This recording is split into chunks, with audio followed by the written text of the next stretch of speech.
3 дугаар сарын 9-өөс нийтийн тээврийн 11 чиглэлийн нэршлийн үсэг тоонд өөрчлөлт оруулахар болжээ. За харин иргэд үүнийг эсэргүүцэж нэршил маршрутад байн өөрчлөлт оруулах нь төөрхөөс эхлээд хүндрэл үүсгдэг гэдгийг ярьж байна. За гэтэл албаныхан автобусны чиглэлийг нэгдсэн стандартад оруулах зорилготойгоор нэршилд өөрчлөлт оруулж байгаа. За үүнд нэгж төгрөг зарцуулаагүй гэж тайлбарллаа. 2024 онд нийтийн тээврийн чиглэлд өөрчлөлт оруулж Ү буюу үндсэн чиглэлийг нэмсэн байдаг. Гэтэл иргэдэд энэ нь ойлгомжгүй байсан тул Ч чиглэлийг эргэн сэргээжээ. Энэ хүрээнд Ү үсэгтэй 11 чиглэлийн нэршлиг Ч болгож дугаарыг нь өөрчлөхөөр басан байна.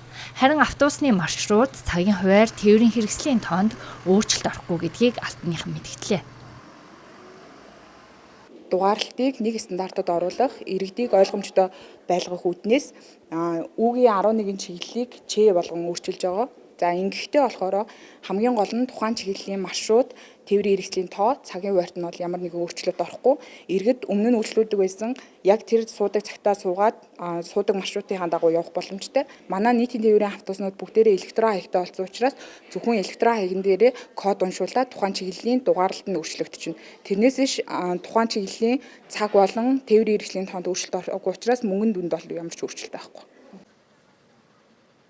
Тухайлбал энэ өөрчлөлтөөр Ү18 буюу ган хийц ханы материал компани цам гаруй чиглэлийн нэршил Ч77 болж өөрчлөгдөнө. Мөн Ү25 буюу улаастай эцэс офицеруудын ордон чиглэл Ч32А болж өөрчлөгдөж байна.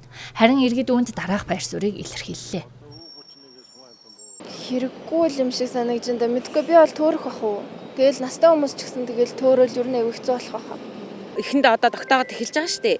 Тэгтэл чи одоо ахаад өөрчлөгөж одоо бас л одоо нөгөө нэг чиглэл нь одоо хаашаагаар айл маршрутаар яаж явах вэ ингээд бас л ахаад нөгөөдгөө бас судлах хэрэгтэй болчихж байгаа байхгүй юу тий. Одоо тэгээ нөгөө нэгэнт ингээд тэр автобус тэр чиглэл рүү явдаг гэдэг хүмүүс чинь нэлээд мэддэг болсон ба ш. Одоо тэрэн дээр дахиад өөрчлөлт оруулахаар нэлээд олон хүмүүсийн бас жоохон толгой эргэх болов гэж бодож байна. Хэрвээ өөрчлөгдөж байгаа бол хүмүүст нөгөө сайн тодорхой мэдээлэл хүргэдэг байх болчих واخ та.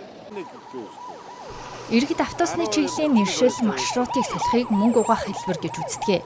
Тэгвэл нийтийн тээврийн бодлогын газраас үүнийг үгүйсгэсэн юм. Автобусны чиглэлийн нэршилд өөрчлөлт оруулсан нь автобусны буудалдах чиглэлийн мэдээллийн самбарыг олон улсын стандартад нийцүүлж шинжилж байгаатай холбоотой. Энэ хүрээнд 50 байршлын мэдээллийн самбарт шинжилэл хийсэн бөгөөд цаашид бүх чиглэлийн мэдээллийн самбарт шинжилэл хийх юм байна.